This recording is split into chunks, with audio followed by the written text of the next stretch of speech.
آپ کے ہجرت الی المدینہ کا واقعہ، اور پھر جب رسول اللہ صلی اللہ علیہ وسلم کی آمد مدینہ میں ہوئی تو اس وقت کے احوال کیا تھے۔ رسول اللہ صلی اللہ علیہ وسلم جب مکہ سے روانہ ہوئے ہیں تو 27 صفر تھا۔ 3 دن آپ صلی اللہ علیہ وسلم غار ثور میں رہے، اور پھر یکم ربیع الاول کو رسول اللہ صلی اللہ علیہ وسلم مدینہ کی طرف روانہ ہوئے۔ اس ہجرت کے سفر میں سب سے بڑا کردار حضرت ابوبکر صدیق رضی اللہ تعالیٰ عنہ اور ان کے گھرانے کا تھا، اور یہ پورا گھرانہ نبی اکرم صلی اللہ علیہ وسلم کی خدمت میں مصروف رہا ہے۔ جس وقت آپ کے لیے ہجرت کا سامان تیار کیا گیا، کھانا تیار کیا گیا، اور پانی کی جو مشتی اسے باندھنے کے لیے حضرت اسماء رضی اللہ تعالیٰ عنہ کا جو کمر بند یعنی جو دوپٹہ تھا، انہوں نے اس کے 2 ٹکڑے کیے تھے۔ ایک ٹکڑے سے جو سامان سفر تھا اسے باندھا گیا جس میں کھانے پینے کی اشیاء تھی، اور ایک ٹکڑے سے پانی کے اس مشکیزے کو باندھا گیا، اسی لیے ان کا نام ذات النطاقین پڑ گیا۔ جب آپ صلی اللہ علیہ وسلم ابوبکر صدیق کے ساتھ غار میں تھے تو حضرت صدیق اکبر رضی اللہ تعالیٰ عنہ کے بیٹے تھے عبداللہ، یہ دن بھر میں چکر لگاتے اور مشرکین کے درمیان جو بھی گفتگو ہوتی تھی، جو بھی آپس کی مشاورت ہوتی، تو یہ رات کے وقت غار ثور پر آتے اور آپ صلی اللہ علیہ وسلم کو اطلاع دیتے کہ آج مشرکین نے یہ مشورہ کیا، یہ باتیں طے ہوئی۔ حضرت صدیق اکبر کے غلام عامر بن فہیرہ رضی اللہ تعالیٰ عنہ یہ بکریاں چرانے کے لیے آتے وہاں پر، اور شام کے وقت تازہ دودھ آپ صلی اللہ علیہ وسلم اور حضرت ابوبکر صدیق کو پلاتے، اور دن میں یہ جو نشانات تھے قدم کے وہ بھی مٹ جاتے۔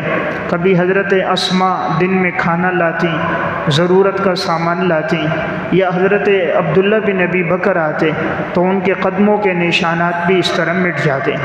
3 دن کے بعد جب سفر کا آغاز ہوا، عبداللہ بن عریق ان کو حضرت ابوبکر صدیق رضی اللہ تعالیٰ عنہ نے 2 اونٹنیاں دی تھیں۔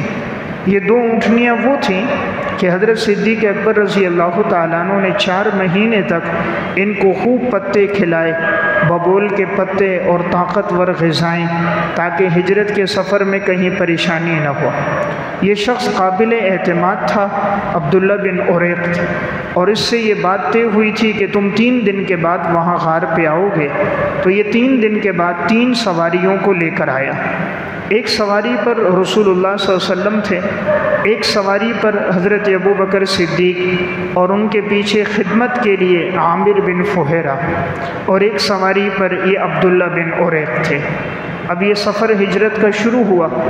عبداللہ بن عریق چونکہ ایسے راستوں سے واقف تھا جو عام راستوں سے ہٹ کر تھے، تاکہ کسی کو راستے میں اطلاع نہ ہو۔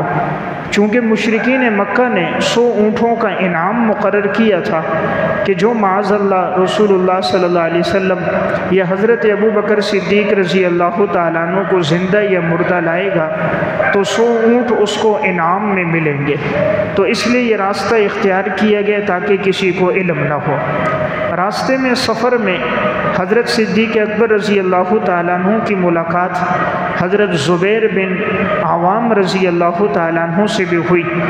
حضرت زبیر حضرت ابوبکر صدیق رضی اللہ تعالیٰ عنہ کی جو بیٹی ہیں حضرت اسماء، یہ ان کے شوہر ہیں، اور رسول اللہ صلی اللہ علیہ وسلم کی جو پھپھی ہیں حضرت صفیہ، یہ ان کے بیٹے ہیں۔ تو انہوں نے آپ صلی اللہ علیہ وسلم کو راستے میں سفید کپڑے دیے، لباس دیے کہ آپ اس کو اختیار کیجئے۔ تو پھر آپ صلی اللہ علیہ وسلم نے وہ لباس بھی پھر آگے جا کر استعمال فرمایا۔ اسی سفر میں سراقہ بن مالک یہ ایک شخص تھا، اس وقت تک یہ ایمان نہیں لایا تھا۔ صحیح بخاری میں واقعہ ہے، اس کو کسی نے کہا کہ میں نے اس طرح راستے میں چند لوگوں کو دیکھا ہے، تو سراقہ سمجھ گیا کہ یہ رسول اللہ صلی اللہ علیہ وسلم ہوں گے، تو اس نے فوراً اس سے کہا نہیں یہ کوئی اور ہوں گے، تاکہ یہ شخص ان کے پیچھے نہ جائیں، میں جاؤں اور ان کو یہ جو انعام مقرر ہے زندہ یا مردہ لانے پر، تو وہ انعام مجھے مل جائیں۔ اب یہ کہتے ہیں میں گھر کے پچھلے جانب سے اپنی سواری میں نے لی اور میں سواری پر بیٹھ کے نکلا۔ راستے میں کہتے ہیں آپ صلی اللہ علیہ وسلم دائیں بائیں بالکل نہیں دیکھتے تھے، اور پورے سفر میں آپ قرآن کریم کی تلاوت اور ذکر و اذکار فرما رہے تھے۔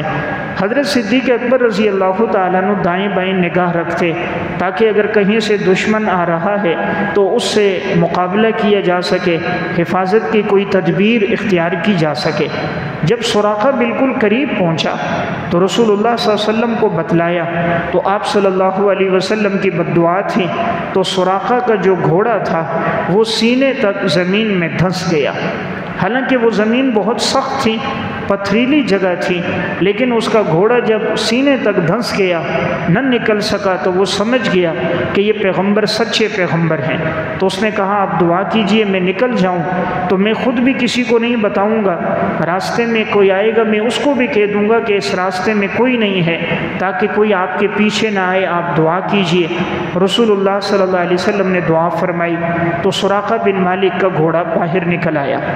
اس کو چونکہ یقین ہو گیا تھا کہ یہ سچے پیغمبر ہیں، اس نے کہا آپ مجھے ایک تحریر لکھ کر دو کہ اگر اللہ تعالیٰ آپ کو غلبہ دے تو وہ تحریر میرے پاس امن کی ہو۔ تو آپ صلی اللہ علیہ وسلم نے عامر بن فہیرہ سے کہا اس کو لکھ کر دے دو، تو عامر بن فہیرہ نے ایک تحریر لکھ کر دے دی۔ نبی اکرم صلی اللہ علیہ وسلم نے اس وقت فرمایا تھا اس وقت تمہاری کیا حالت ہوگی جب کسریٰ کے کنگن تمہارے ہاتھوں میں پہنائے جائیں گے۔ حالانکہ اس وقت تک روم اور کسریٰ یہ سپر پاور طاقتیں تھیں، اب تو اسلام کا غلبہ مدینہ میں بھی نہیں ہوا تھا، لیکن یہ امام الانبیاء کی پیشن گوئی تھی اور اللہ نے اسے پورا کیا۔ حضرت عمر رضی اللہ تعالیٰ عنہ کا دور خلافت آیا، کسریٰ فتح ہوا، جب اس کے یہ کنگن اور خزانے لائے گئے مسجد نبوی کے صحن میں، امیر المومنین حضرت عمر بن خطاب نے اس کو بلایا اور پھر وہ کسریٰ کے کنگن اس کے ہاتھوں میں پہنائے کہ جو رسول اللہ صلی اللہ علیہ وسلم نے فرمایا تھا۔ اس طرح وہ پیشن گوئی پوری بھی ہو گئی۔ آگے جا کر یہ سراقہ بھی ایمان لے آیا۔ اب یہ ہجرت کا سفر چل رہا تھا، تقریباً اس میں 7 دن لگے ہیں۔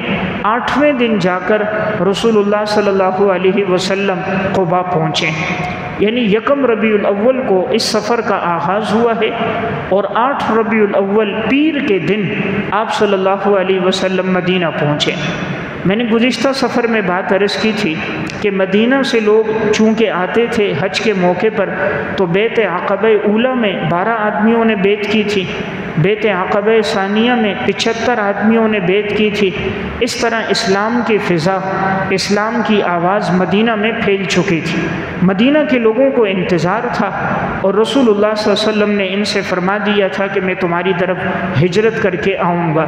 اب یہ لوگ صبح صبح یہاں مدینہ کے پہاڑوں پہ چڑھ جاتے، دیکھتے تھے عورتیں بھی بچے بھی کہ وہ امام الانبیاء کب تشریف لائیں گے۔ 1 دن گزرا، 2 دن گزر گئے، انہیں اتنی اطلاع تو ہو گئی تھی کہ رسول اللہ صلی اللہ علیہ وسلم مکہ سے نکل چکے ہیں۔ ایک دن یہ لوگ اوپر چڑھے ہیں، دیکھ رہے ہیں کوئی نظر نہ آیا تو لوٹ کر جانے لگے۔ ایک یہودی ایک ٹیلے پہ چڑھا تھا، اس کو چند لوگ وہاں سے آتے ہوئے نظر آئے، لباس سفید تھا، تو وہ پہچان گیا کہ یہی مسلمانوں کا نبی ہے جو آنے والا ہے۔ اس نے فوراً آواز دی مدینہ کے لوگوں میں کہ تمہیں جس پیشوا کا مقتدا کا انتظار تھا وہ آ چکا ہے۔ پھر مدینہ کے اندر جو لوگ تھے انصار کے لوگوں نے رسول اللہ صلی اللہ علیہ وسلم کا بڑا پرتباک استقبال کیا، اور یہ قبیلہ بنو نجار کے لوگ 400 کے لگ بھگ یہ افراد تھے۔ ان کے گلوں میں انہوں نے تلواریں لٹکائی ہوئی تھیں اعزاز کے طور پر، اور سب آ رہے تھے۔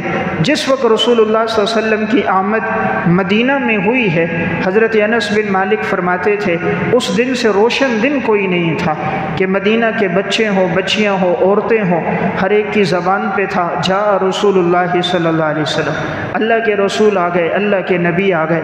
بچیوں نے استقبال کیا اور یہ اشعار پڑھ رہی تھی، طلع البدر علینا، 14ویں رات کا چاند طلوع ہو گیا۔ طلع البدر علینا من ثنیات الوداع، ودا گھاٹیوں سے 14ویں رات کا چاند طلوع ہو کر ہمارے سامنے نمودار ہو گیا۔ وجب الشکر علینا، شکر کرنا ہم سب پر واجب ہے۔ ما دعا للہ داعٍ، جب تک کائنات میں کوئی اللہ کو پکارنے والا موجود ہے ہم سب کے لیے لازم ہے کہ ہم اللہ کا شکر ادا کریں۔ ایھا المبعوث فینا جئت بالامر المطاع، پس وہ پیغمبر ہماری طرف آ چکا ہے جس پیغمبر کی اطاعت اور اتباع کرنا ہم سب کے ذمہ لازم ہے۔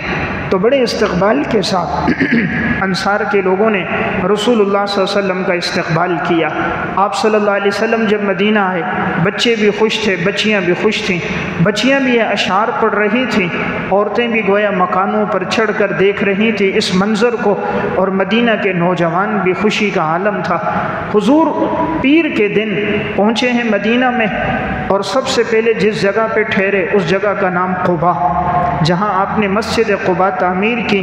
یہ جو محلہ تھا یہ عمر بن عوف کا خاندان تھا، اور اس کے اندر اس قبیلے کا جو بڑا سردار تھا اس کا نام کلثوم بن ہدم تھا۔ تو رسول اللہ صلی اللہ علیہ وسلم ان کے مکان میں ٹھہرے۔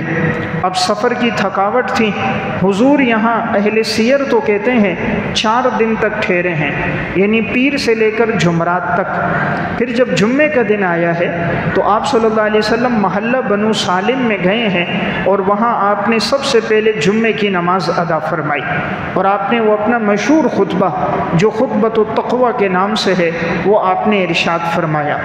لیکن بخاری کی ایک روایت میں تذکرہ ہے کہ آپ 14 دن ٹھہرے ہیں، اور ایک روایت میں 24 دن کا تذکرہ بھی آیا ہے۔ تو بہرحال حضور قباء میں 14 دن یا 24 دن، یا بعض اہل سیر کی روایت میں 4 دن ٹھہرے۔ تو جب آپ علیہ السلام قباء میں تھے تو آپ نے سب سے پہلا کام جب مدینہ آئے ہیں تو مسجد قباء کی بنیاد رکھی۔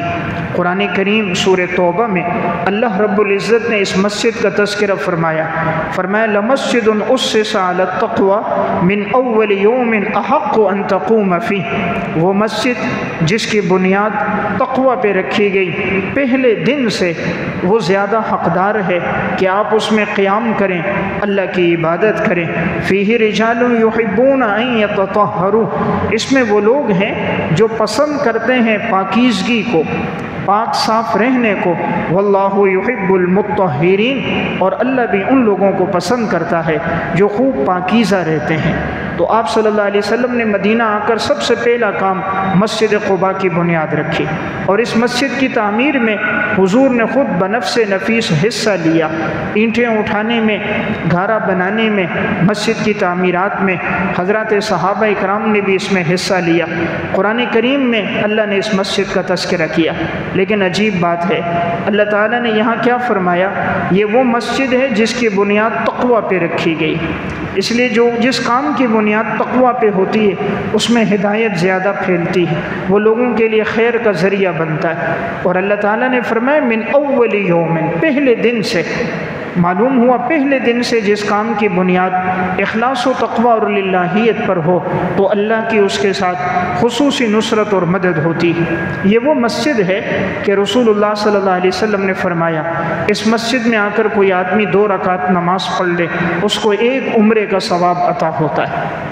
خود نبی اکرم صلی اللہ علیہ وسلم کا معمول تھا، آپ ہفتے میں 1 دن تشریف لاتے تھے اور قباء آ کر آپ 2 رکعت نماز پڑھتے تھے۔ حضرت عبداللہ ابن عمر رضی اللہ تعالیٰ عنہ کا بھی معمول تھا، ہر ہفتے قباء آتے اور قباء کی مسجد میں 2 رکعت نماز ادا کرتے۔ اس لیے اگر اللہ تعالیٰ توفیق دے انسان حج عمرے کے لیے جائے تو مدینہ میں مسجد نبوی کے بعد جس مسجد کی سب سے زیادہ فضیلت ہے وہ مسجد قباء ہے۔ تو اس لیے موقع ہو تو آدمی ضرور حاضری دے۔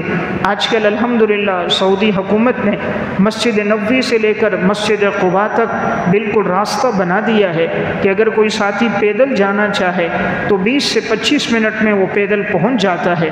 تو آدمی اگر فجر کی نماز پڑھ کے نکلے تو انشاءاللہ بآسانی وہ اشراق تک مسجد قباء پہنچ جائے گا۔ تو یہ جو فضیلت ہے وہ اس کو حاصل ہو جائے گی۔ تو تو بہرحال آپ علیہ السلام 4 دن یا میں نے عرض کیا 14 دن یہاں ٹھہرے۔ اس کے بعد رسول اللہ صلی اللہ علیہ وسلم محلہ بنو سالم میں گئے، اور اس میں جا کر جمعے کا دن تھا، تو سب سے پہلے یہاں جمعے کی نماز ادا کی گئی۔ جس جگہ ادا کی گئی آج اس جگہ مسجد موجود ہے، اور اس مسجد کا نام ہی مسجد جمعہ ہے۔ اور اس مسجد میں آپ علیہ السلام نے جب خطبہ دیا ہے وہ خطبہ پورا تقوی پر دیا۔ آج بھی یہ خطبہ سیرت ابن ہشام میں اور الروض العنف میں سبل الہدى والرشاد میں موجود ہے۔ آپ علیہ السلام نے صرف تقوی کا درس دیا کہ گناہوں سے بچو، اللہ رب العزت کی اطاعت اتباع میں، رب العالمین کے احکامات کی بجاوری میں زندگی گزارو۔ حالانکہ 13 سال آپ پہ بڑا ظلم ہوا، ہونا تو یہ چاہیے تھا اس خطبے میں آپ شکوہ کرتے کہ ان لوگوں نے 13 سال میرے اوپر ظلم کیا، 3 سال مجھے شیب ابی طالب میں رکھا، اور اتنی بے دردی کے ساتھ وہ لوگ مجھ سے اور میرے صحابہ سے پیش آئے، خصوصاً طائف کا تذکرہ کرتے کہ آپ کو اتنے پتھر لگے، لیکن آپ نے ایک بات بھی اس بارے میں نہیں فرمائی۔ کوئی شکوہ شکایت نہ مشرکین مکہ کا کیا، نہ آپ نے قریش کے لوگوں نے جو آپ کے ساتھ کیا اس کا تذکرہ کیا، بلکہ سب اللہ کی تعریف، اللہ رب العزت کی حمد و ثنا۔ کائنات میں سب سے زیادہ اللہ کی تعریف امام الانبیاء نے کی ہے، اس لیے جو بھی دعائیں آپ مسنون دیکھتے ہو اللہ کی تعریف سے شروع ہوتی ہیں۔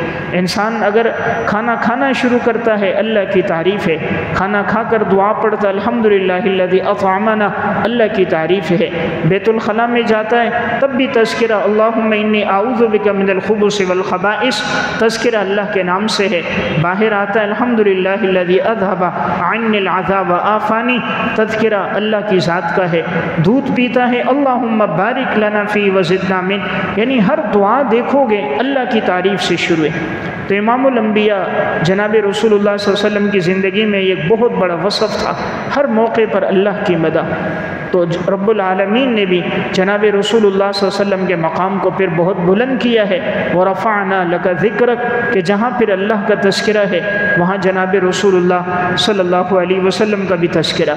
تو میں نے عرض کیا مسجد قباء کے بعد حضور آگے گئے، اور آگے جا کر آپ صلی اللہ علیہ وسلم نے اس مسجد کی تعمیر کی۔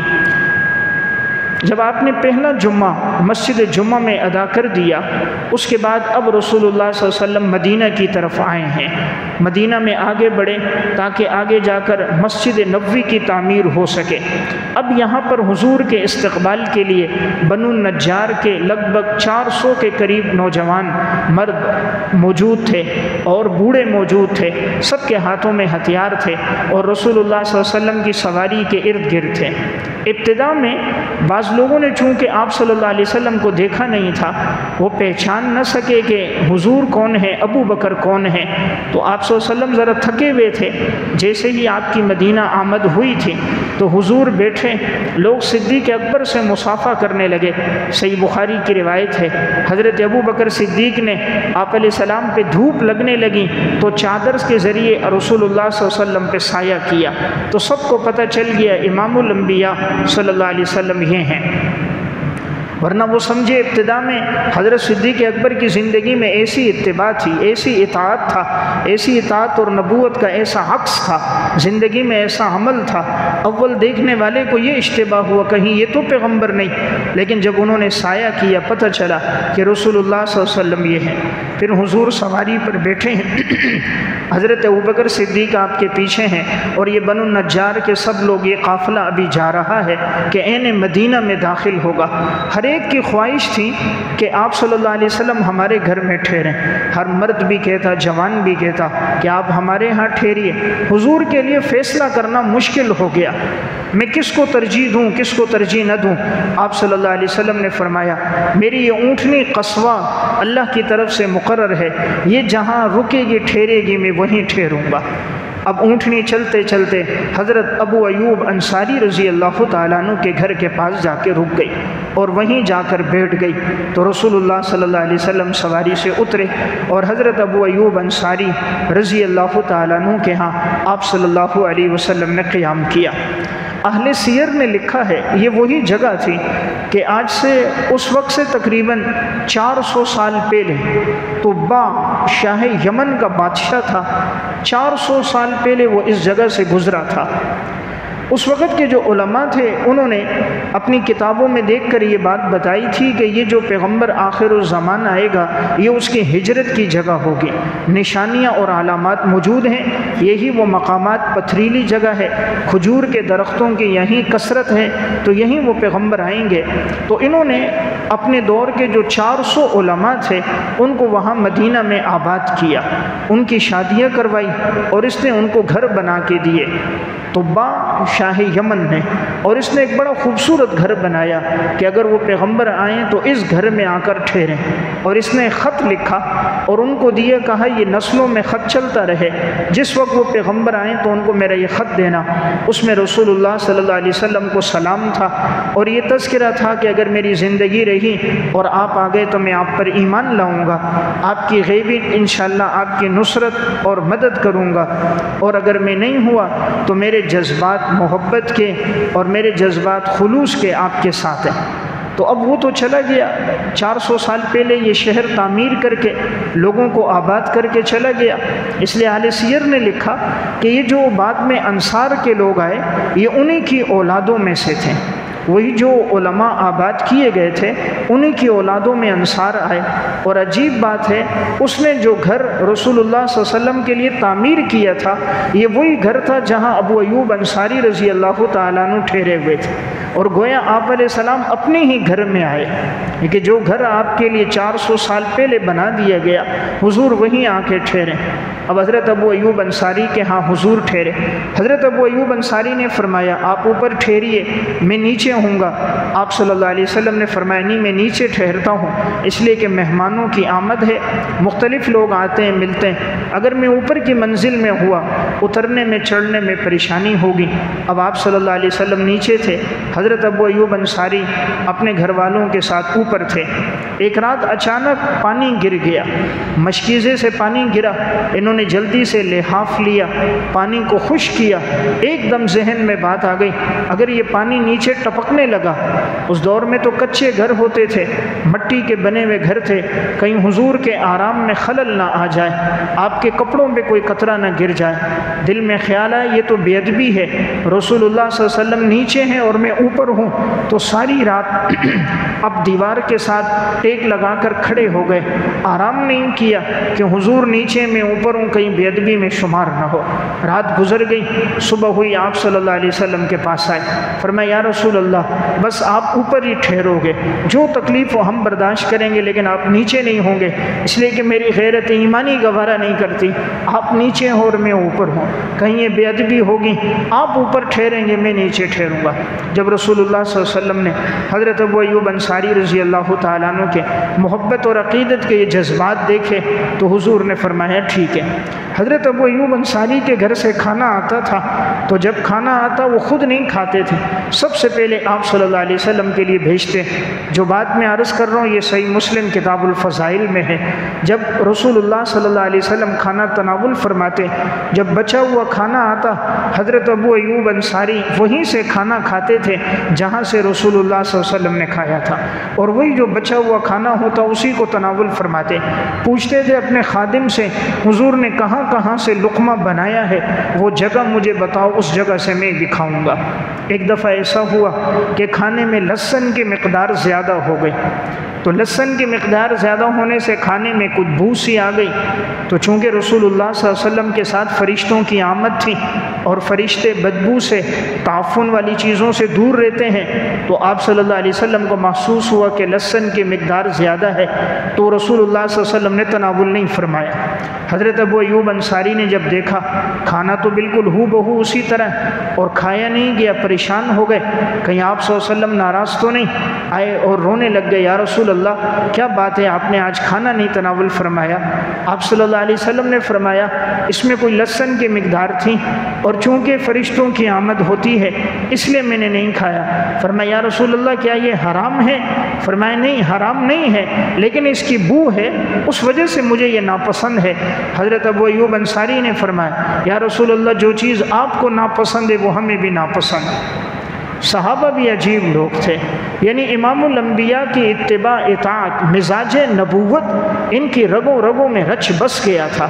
حضرت انس بن مالک کہتے ہیں بخاری کی ایک روایت میں کہ ایک درزی نے دعوت کی، رسول اللہ صلی اللہ علیہ وسلم کے سامنے کھانا تھا، کھانے میں گوشت کی بوٹیاں بھی تھے، کدو بھی تھے، لیکن آپ صلی اللہ علیہ وسلم کدو کو چن چن کے لیتے تھے۔ فرمایا اس دن کے بعد سے مجھے بھی کدو سے محبت ہو گئی کہ جب حضور کو محبت ہے مجھے بھی محبت ہے۔ پھر حضرت انس کے ہاں جب کھانا پکتا تو کدو ضرور ہوتا تھا۔ تو میں بات عرض کر رہا ہوں، اب حضور یہاں ٹھہرے، ٹھہرنے کے بعد آپ گئے اور آپ نے کہا مسجد کی بنیاد رکھنی ہے، تو آپ صلی اللہ علیہ وسلم نے جگہ منتخب کی کہ ایک اہم اور مرکزی جگہ جہاں مسجد نبوی کی بنیاد رکھنی تھی۔ تو یہ جو جگہ تھی یہ دو یتیم لڑکے تھے، سہل اور سہیل، ان دو یتیم لڑکوں کی یہ جگہ تھی۔ آپ صلی اللہ علیہ وسلم نے فرمایا میں یہ جگہ لینا چاہتا ہوں مسجد کے لیے۔ ان انصار کے دو یتیم بچوں نے کہا یا رسول اللہ ہم مفت دیتے ہیں۔ آپ صلی اللہ علیہ وسلم نے فرمایا نہیں میں قیمت دوں گا۔ انہوں نے اصرار کیے لیکن حضور نے نہیں لی، وہ یہ امت کو درس دینا تھا، تو چونکہ وہ یتیم ہیں، نابالغ ہیں، ان کی اجازت کا بھی ایسا اعتبار نہیں ہوتا، بہتر ہے قیمت ادا کی جائے۔ آپ صلی اللہ علیہ وسلم نے قیمت ادا کی۔ اس جگہ میں کھنڈرات تھے، ان کو برابر کیا گیا۔ مشرکین کی کچھ قبریں اٹھی ہوئی تھیں، صحیح بخاری کی روایت میں ہیں، ان قبروں کو اوپر سے مسمار کر دیا گیا۔ کھجور کے جو درخت تھے ان کو ہٹا دیا گیا۔ اب مسجد کی تعمیر شروع ہوئی ہے۔ یہ وہی مسجد ہے کہ آپ صلی اللہ علیہ وسلم نے خود بنفس نفیس اس مسجد کی تعمیر میں حصہ لیا۔ انصار صحابہ نے بھی حصہ لیا، ہر ایک صحابی بڑھ چڑھ کے حصہ لے رہا ہے، کوئی گارا بنا رہا ہے، کوئی اینٹیں اٹھا رہے ہیں، کوئی مٹی کو برابر کر رہے ہیں۔ خود امام الانبیاء بھی موجود ہیں۔ صحابہ چاہتے تھے آپ علیہ السلام آرام فرمائیں، لیکن حضور فرماتے تھے نہیں مجھے بھی اجر و ثواب میں شریک ہونا ہے۔ تو بہرحال پھر اس مسجد کی بنیاد رکھی گئی۔ مسجد بھی کیسی سادگی سے بنی لیکن ایمان و تقوی سے معمور تھی۔ کھجور کی چھت سے بنا ہوا چھت تھا، کھجور کے جو درخت ہیں ان کی شاخیں تھیں، اس سے چھت بنایا گیا، اس پہ اوپر کھجور کی چھاگل ڈال دی گئی اور کھجور کے درختوں کی جو شاخیں تھیں وہ اوپر ڈال دی گئیں، اور مسجد کے ارد گرد جو ستون بنائے گئے وہ بھی کھجور کے تنے کے بنائے گئے۔ تقریباً جو لمبائی تھی ایک اندازے کے مطابق 110 فٹ تھی، چوڑائی تقریباً 80 فٹ تھی۔ اب یہ مسجد تعمیر ہو گئی اور سامنے کھجور کے درخت لگائے گئے، ان کے آگے اور پیچھے پتھر تاکہ آب و ہوا بھی تازہ آئے، مسجد کا منظر بھی خوبصورت ہو۔ لیکن یہ مسجد تو بڑی سادہ تھی، بارش ہوتی تو پانی ٹپکنے لگ جاتے، نیچے قالین بچھے ہوئے نہیں تھے، ماربل لگا ہوا نہیں تھا، مسجد منقش نہیں تھی، رنگ و روغن نہیں تھی، لیکن امامت کروانے والے امام الانبیاء تھے، نماز پڑھنے والے صحابہ کی مقدس جماعت تھی۔ اور جب امام الانبیاء کی تلاوت ہو تو اس کا تو اپنا ہی اثر ہے۔ آج کوئی مصر کا قاری پڑھے، پاکستان کا قاری پڑھے، انسان پہ وجد طاری ہو جاتا ہے۔ جب رسول اللہ صلی اللہ علیہ وسلم قرآن پڑھے، جو صاحب قرآن ہیں اور جن کی زندگی میں اخلاص و تقوی سب سے زیادہ ہے، پھر اس قرآن کا کیسا اثر ہوگا؟ تو حضرات صحابہ یہیں تھے، یہ مسجد بن گئی۔ اب یہی مسجد جب تعمیر ہوئی ہے، اسی مسجد کے ساتھ ایک جگہ بنی ہے جس جگہ کو کہا جاتا ہے کہ صفہ، جہاں اصحاب صفہ رہتے تھے۔ صفہ کہتے ہیں ایک چبوترے کو، یعنی وہ جگہ تھی ایک جہاں اس وقت رسول اللہ صلی اللہ علیہ وسلم کا روضہ مبارک ہے، اس کے پیچھے یہ جگہ تھی۔ یہاں صحابہ اکرام میں نادار صحابہ، تنگ دست صحابہ، فقراء صحابہ رہتے تھے۔ ان صحابہ کی تعداد عموماً 70 سے 80 صحابہ کے درمیان ہوتی تھی۔ یہ وہ تھے جو مسجد ہی میں ٹھہرتے، دن بھر میں چھوٹا موٹا جو کام ہوتا وہ کر لیتے، بعض لکڑیاں فروخت کرتے، لیکن زیادہ وقت مسجد نبوی میں آپ صلی اللہ علیہ وسلم سے تعلیم میں، تربیت میں، ذکر و اذکار میں گزرتا تھا۔ تنگ دستی کی حالت یہ تھی، ان کے پاس ایک چادر ہوتی تھی، بس یہ چادر یہ لوگ نیچے اوڑھ لیتے تھے، بسا اوقات اس چادر کو یوں ہاتھ سے سینے پہ پکڑ لیتے تاکہ وہ چادر کھل نہ جائے، شرمگاہ نظر نہ آ جائے۔ کبھی ایک چادر ہوتی، حضرت جابر فرماتے ہم لپیٹ لیتے، چادر کے دو کونے گردن کے پیچھے کر دیتے اور اس میں گرہ لگا دیتے، ہمارے پاس اس کے علاوہ کچھ نہیں ہوتا تھا۔ ان لوگوں پر ایسے وقت بھی آتے، کبھی ایک ٹائم کبھی دو ٹائم گزر جاتے، ان کے پاس کھانے کی کوئی ترتیب نہیں تھی۔ تو یہ سب سے پہلا مدرسہ تھا جس کے معلم رسول اللہ صلی اللہ علیہ وسلم تھے، متعلم صحابہ اکرام تھے، نصاب تعلیم قرآن کریم تھا۔ جس جگہ بنا تھا وہ مسجد نبوی تھی۔ پھر ان کے لیے ترتیب بھی اللہ نے کیسی بنائی، صحیح بخاری ہی کی روایت ہے، آج ہی درس میں روایت گزری۔ آپ صلی اللہ علیہ وسلم فرماتے تھے جس کے پاس گھر میں 2 آدمیوں کا کھانا ہو وہ 3 کو لے کر چلا جائے، جس کے گھر میں 4 کا کھانا ہے وہ 5 کو لے جائے، جہاں 6 کا کھانا ہے وہ 7-8 کو لے جائے۔ حضرت صدیق اکبر کہتے ہیں کوئی 2 لے جاتا، کوئی 4 لے جاتا۔ صدیق اکبر بھی اپنے گھر چند آدمیوں کو لے کر چلے گئے، رسول اللہ صلی اللہ علیہ وسلم اپنے گھر 10 کو لے کر گئے۔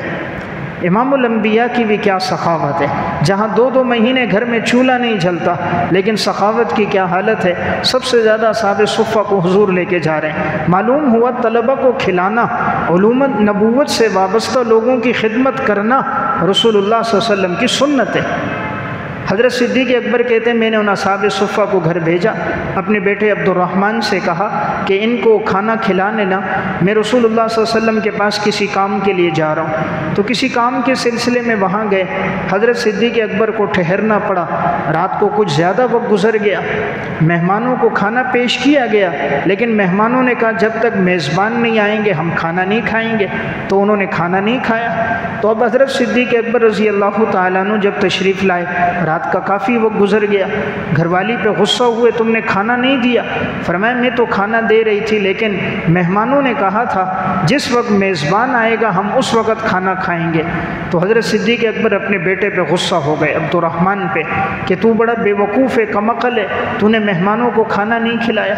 پھر جب کھانا آیا مہمانوں کے سامنے رکھا تو پہلے تو ذرا غصے میں قسم کھا لی کہ میں اس کھانے میں سے نہیں کھاؤں گا، لیکن جب کھانا مہمانوں نے شروع کیا تو جتنا کھاتے تھے کھانا اور نیچے سے بڑھ جاتا تھا، جتنا کھاتے کھانا اور بڑھتا، کھاتے اور بڑھتا۔ حضرت ابوبکر صدیق رضی اللہ تعالیٰ عنہ نے دیکھا کھانے کی مقدار تو پہلے سے کئی گنا زیادہ ہو گئی، اپنی گھر والی سے کہا کہ دیکھو کھانا تو بہت بڑھ گیا۔ انہوں نے بھی کہا میری آنکھوں کی ٹھنڈک، اس میں تو گویا 3 گنا اضافہ ہو گیا۔ تو حضرت صدیق اکبر نے کہا میں اپنی قسم کا کفارہ دے دوں گا۔ وہ شیطان کی طرف سے خود بھی اس کھانے میں سے کھایا اور پھر وہ کھانا رسول اللہ صلی اللہ علیہ وسلم کے پاس بھیجا، صبح تک وہاں تھا۔ پھر بعض لوگ آئے جن کے ساتھ معاملہ طے ہوا تھا، 12 آدمی تھے، ہر ایک کے ساتھ کئی لوگ موجود تھے، ان سب نے کھایا، لگ بھگ 70-80 کے قریب افراد، سب نے کھایا، تب جا کر وہ کھانا ختم ہوا۔ یعنی اللہ نے خوب برکتیں عطا فرمائی۔ تو میں نے عرض کیا یہ اصحاب صفہ کے لوگ وہی مسجد نبوی میں رسول اللہ صلی اللہ علیہ وسلم جہاں مسجد کی تعمیر ہوئی وہیں یہ ٹھہرتے تھے۔ ان لوگوں پر تنگ دستی کا دور بھی گزرا، انہی میں حضرت ابو ہریرہ رضی اللہ تعالیٰ عنہ بھی تھے۔ خیبر کے بعد ایمان لائے سن 7 ہجری میں، اور ان کا انتقال ہوا ہے یعنی سن 57 میں، اور ایک قول سن 58 میں۔ اب آپ علیہ الصلوۃ والسلام کی رفاقت ان کو 4 سال ملی ہے، لیکن سب سے زیادہ حدیثیں انہوں نے نقل کی، 5374 احادیث ان سے منقول ہیں۔ اب ان پر بھی کیسے حالات آئے اصحاب صفہ میں، یہ کہتے ہیں کبھی 1 دن 2 دن گزر جاتے، ہمیں کھانے کو کچھ نہ ملتا تھا، اور کبھی یہ بے ہوش ہو کر گر جاتے، لوگ سمجھتے ابو ہریرہ پر مرگی ہے، کہتے ہیں کوئی مرگی نہ ہوتی، اصل بات بھوک کی وجہ سے غشی طاری تھی۔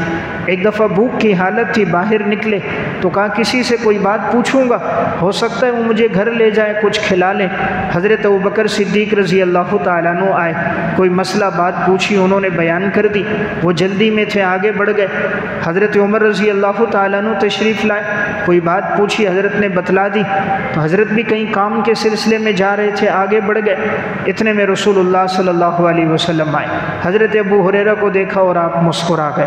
آپ سمجھ گئے ابو ہریرہ بھوک کی حالت میں، گھر لے کر گئے، گھر کی بیٹھک میں بٹھایا، گھر والوں سے پوچھا گھر میں کچھ ہے؟ فرمایا 1 پیالہ دودھ کا ہے جو کسی نے ہدیے میں بھیجا ہے، 1 پیالہ دودھ ہے۔ آپ نے فرمایا ابو ہریرہ جاؤ اصحاب صفہ کو بلا کر لاؤ۔ حضرت ابو ہریرہ کہتے ہیں میں سوچنے لگا 1 پیالہ دودھ، اصحاب صفہ 70 سے 80 افراد، اور وہ بھی بھوک کی حالت میں، یہ کیسے پورا ہوگا؟ لیکن رسول اللہ صلی اللہ علیہ وسلم کا حکم تھا، میں چلا گیا، سب صحابہ کو بلایا، سارے آگے جمع ہو گئے۔ آپ صلی اللہ علیہ وسلم نے ابو ہریرہ سے کہا دائیں طرف سے شروع کر دو، اللہ کا نام لو، دائیں طرف سے شروع کرو۔ انہوں نے بسم اللہ پڑھا، دائیں طرف سے شروع کیا، ایک ایک صحابی پیتا سیر ہو جاتا، پیالہ دوسرے کو دیتا پیتا، وہ بھی سیر ہو جاتا، لگ بھگ 70-80 کے قریب سب نے پیا، سب سیر ہو گئے، 1 پیالہ دودھ کا ختم نہیں ہوا۔ یہ رسول اللہ صلی اللہ علیہ وسلم کا معجزہ تھا۔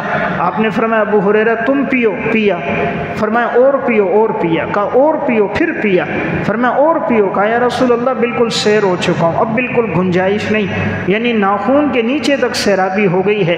پھر رسول اللہ صلی اللہ علیہ وسلم نے خود لیا اور آپ نے نوش فرمایا، تب جا کر وہ دودھ ختم ہوا، یعنی ایک پیالے میں اللہ نے اتنی برکت ڈال دی۔ تو میں عرض کر رہا تھا یہ مسجد نبوی کی بنیاد ہوئی اور یہیں پر یہ جگہ تھی جسے صفہ کہا جاتا تھا، جہاں پر یہ صحابہ اکرام یہیں پر آباد تھے۔